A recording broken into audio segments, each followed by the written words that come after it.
Y creo cada vez más en lo que una vez escribió Marcuse por ahí, cuando dice que las 3 grandes revoluciones de nuestro tiempo, ¿cuáles son? La de los jóvenes, que es otro sector oprimido, la de los ecologistas, que empieza aquí a brotar aquí en Chile en este momento, y las mujeres. Porque ninguno de estos 3 movimientos va a lograr la satisfacción plena de sus objetivos sin un vuelco social profundo. ¿Cuándo se va a producir ni de qué manera? Nadie puede predecirlo, o habrá que seguir toda esta línea evolutiva y llegará naturalmente, porque no puede seguir siendo una cantidad tan grande de gente en el mundo las que se sientan oprimidas, ni podemos seguir destruyendo la naturaleza así a la libre voluntad tal cual. El 8 de marzo se conmemora el Día Internacional de la Mujer, pero en esta ocasión nos queremos referir a un hecho puntual en la lucha del sector femenino por conseguir la igualdad en relación al mundo masculino, y esto es la obtención del derecho a voto. Para esto les vamos a mencionar algunos hitos importantes. Señalar, por ejemplo, que en el año 1865 el político conservador Abdón Cifuentes planteaba ya lo que es la necesidad de que la mujer tuviese derecho a sufragio. Y curiosamente serían los conservadores, un diputado del Partido Conservador, Luis Undurraga, que en el 1917 presentó un proyecto para que la mujer pudiese sufragar en nuestro país, proyecto que fue prontamente archivado. Pero sin duda que fue el acceso de la mujer a la universidad lo que marcará el inicio de este camino, porque la mujer obtenga definitivamente el derecho a voto político en nuestro país. Precisamente, el 6 de febrero de 1877, el presidente de la República, Aníbal Pinto, junto a Miguel Luis Amunátegui, ministro de Justicia, Culto e Instrucción Pública, firman el decreto que permite el ingreso de las mujeres a la universidad. Conocido como Decreto Amunátegui, marcaron un antes y un después en la lucha de las mujeres por acceder a derechos vedados por siglos. Durante los años previos, las pedagogas Isabel Lebrun y Antonia Tarragó, ambas directoras de colegio, habían exigido a las autoridades que sus alumnas pudiesen rendir exámenes para validar sus estudios secundarios y así poder ingresar a la universidad. Fue un proceso lento de integración. Hasta el año 1900, solo 17 mujeres habían obtenido un título profesional. La doctora Eloísa Díaz fue la primera en obtener el título en Medicina de la Universidad de Chile. Más aún, fue la primera en toda América del Sur. Ernestina Pérez, una mujer brillante, se tituló en Medicina a los 21 años. Recuerdan sus relatos que debía asistir a clases acompañada por su madre. Luego viajó a Alemania a especializarse en ginecología. Allí debía oír las clases detrás de un biombo, pues por orden del Kaiser no se admitían mujeres en las aulas. Paralelamente comienzan a surgir las primeras organizaciones de mujeres obreras.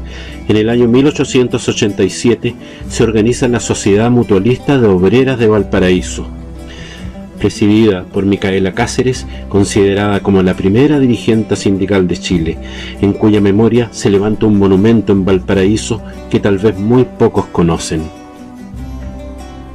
Periódicos femeninos como La Palanca y La Alborada denuncian la doble explotación a que es sometida la mujer en el trabajo y en la casa.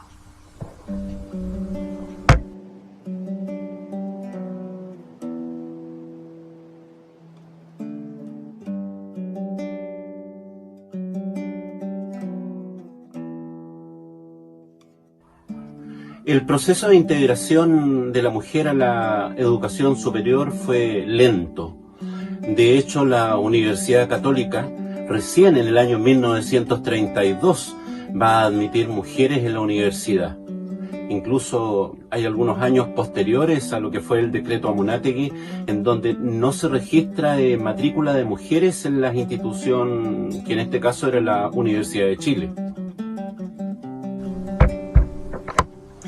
Otra expresión fueron los círculos de lectura, propiciados por Amanda Labarca. cuyo objetivo era fomentar la educación para las mujeres. Se reunían semanalmente para compartir lecturas de libros nacionales y extranjeros. Desafortunadamente, estas agrupaciones representaban una élite de un país con altos índices de analfabetismo. En el año 1913 llega por primera vez a Chile la activista del feminismo Belén de Zárraga. Invitada por Luis Emilio Recabarren y Teresa Flores, realizó una serie de conferencias en las salitreras del norte del país. Es así como surgirán los centros feministas anticlericales Belén de Zárraga, los cuales plantean una serie de reivindicaciones femeninas que escandalizaron a la sociedad patriarcal de aquella época. Se cuenta que los hombres, entre ellos José Santos González Vera y Manuel Rojas, llenos de admiración luego de escuchar uno de los discursos de Belén de Zárraga, quitaron los caballos del carruaje en que se transportaba y ellos mismos empujaron el vehículo por las calles. La vida de estos centros anticlericales terminaría con la llegada de la crisis salitrera a mediados de los años 20.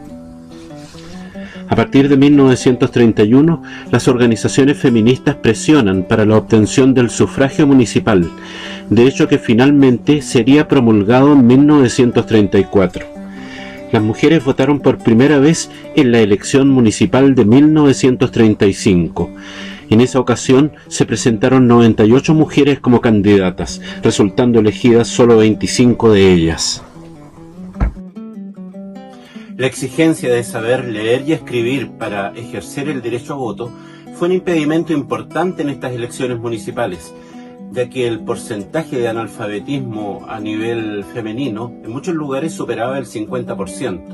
A ello también debemos añadir que se comenzó a pedir la cédula de identidad como exigencia también para ejercer el derecho a voto, y no toda la gente contaba con ella, o no tenían simplemente el dinero para ir a sacar carnet de identidad. El 11 de mayo de 1935, en una sala de clases de la Escuela de Leyes de la Universidad de Chile, Elena Caffarena y Marta Vergara convocan una reunión de mujeres universitarias que daría origen al movimiento de emancipación de las mujeres de Chile, conocido con la sigla MEMCH. Se inicia entonces una activa participación femenina que plantea la lucha por el derecho a un sufragio total, la lucha contra el alcoholismo que carcome los hogares y la defensa de la infancia desvalida, que en Chile era un problema endémico. El trabajo del MEMCH se cristalizó con la elaboración de un proyecto de ley, obra de Elena Caffarena y Flor Heredia, en el año 1941. Fue presentado al presidente Pedro Aguirre Cerda. Lamentablemente, la prematura muerte del primer mandatario en 1942 y la resistencia de la clase política, que veía con incertidumbre a qué sector favorecía el voto de la mujer, hicieron que el proyecto quedase archivado. El MEMCH continúa avanzando en organización y se extiende a lo largo de Chile, especialmente con el trabajo de difusión y propaganda de mujeres como la dirigente obrera Eulogia Román. En ese contexto, el 31 de octubre de 1937, el MEMCH realiza su primer Congreso Nacional. En el magnífico Teatro Capitol, ubicado en la calle Independencia de Santiago, se realiza este congreso que contará con las máximas figuras de la lucha feminista: Elena Caffarena, Felisa Vergara, Flor Heredia, María Marchán, Cleofas Torres, Gabriela Mandujano, Olga Poblete, Elena Pedraza. El MEMCH puso sobre la mesa aquellos temas que la sociedad conservadora y la Iglesia deseaban evitar: el divorcio, el aborto, las desigualdades salariales. Pero inevitablemente el camino por el derecho a voto femenino seguía pavimentándose.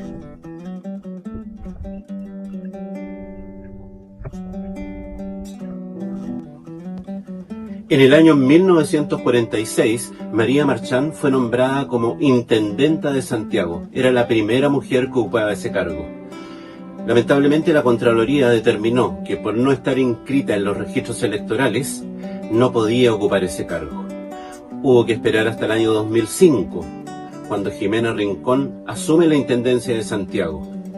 Sí debemos hacer la salvedad que la primera mujer en ocupar el cargo de intendenta en nuestro país fue en Concepción, y corresponde a Inés Enríquez Froden en el año 1950. El año 1944 se realiza el Congreso Nacional de Organizaciones de Mujeres. Una de las consecuencias de este encuentro fue la creación de la Federación Chilena de Instituciones Femeninas, FECHIF. Su objetivo, luchar por los derechos políticos de las mujeres. Su primera presidenta fue Amanda Labarca. En 1945 la FECHIF presenta un proyecto para modificar la ley de elecciones, que contaba con el apoyo de varios senadores. Transcurrieron 3 años aún para que a fines de 1948 fuese por fin aprobado. La FECHIF, entre tanto, se había debilitado cuando las delegadas del Partido Radical votan por la expulsión de las comunistas de la organización. El MEMS decide retirarse en señal de protesta. Son las consecuencias de la llamada Ley de Defensa de la Democracia, o Ley Maldita, con la cual Gabriel González Videla persiguió al Partido Comunista y sus simpatizantes. Finalmente, el 8 de enero de 1949, con gran parafernalia, González Videla promulgó la ley que otorga el derecho a voto a la mujer. Muchos titulares le adjudicaron ese logro, que en honor a la verdad fue obra de muchas mujeres a lo largo de décadas. Elena Cafarena no fue invitada a la promulgación de la ley de voto femenino.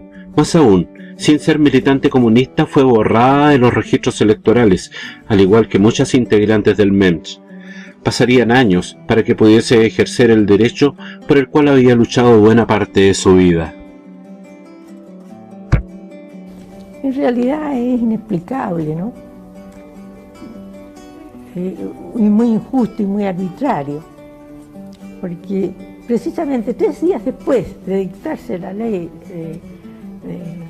del voto femenino, sale la resolución de que, a virtud de la Ley de Defensa de la Democracia, se cancelaban de los registros electorales a una serie de personas que se les suponía del Partido Comunista.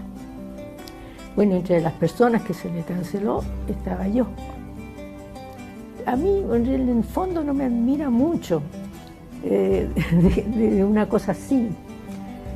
Hay que tomar en cuenta que cuando se promulgó la ley de voto femenino, se hizo con un acto muy extraordinario en el Teatro Municipal, en el que asistió el presidente de la República, los ministros de Estado, el cuerpo diplomático, todas las grandes personalidades del país.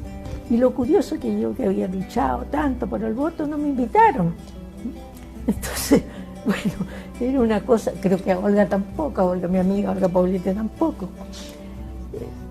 Por razones políticas, digo yo, porque especialmente por la influencia de Gabriel González Videla, ¿no?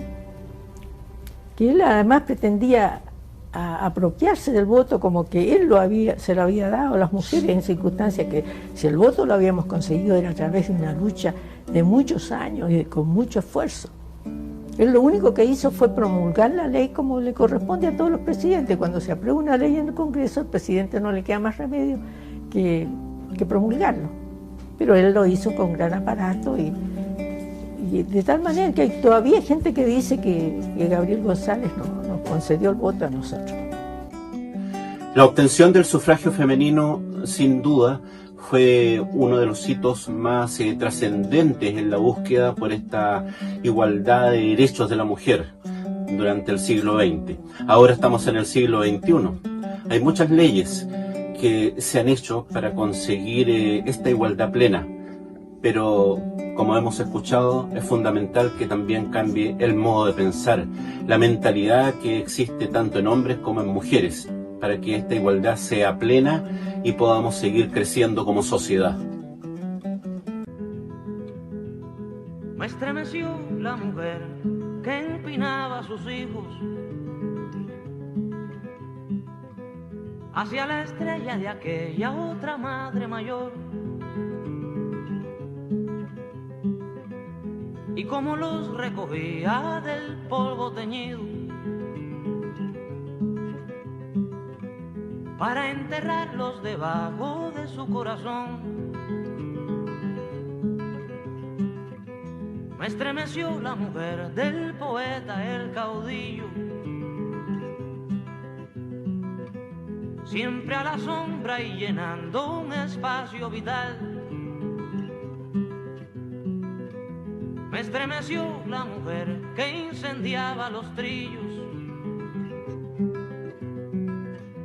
de la melena invencible de aquel alemán. Me estremeció la muchacha, hija de aquel feroz continente, que se marchó de su casa para otra de toda la gente.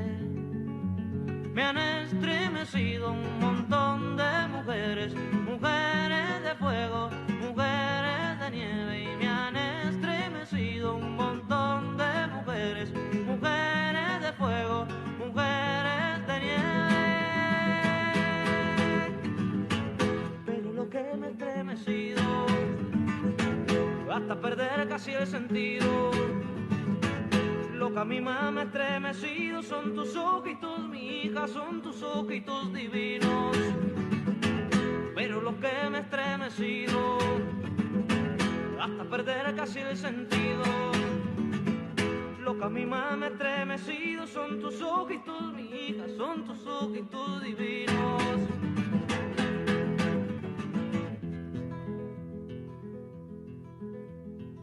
Me estremeció la mujer que parió 11 hijos en el tiempo de la harina y 1 kilo de pan, y los miró endurecerse mascando caricos. Me estremeció porque era mi abuela además.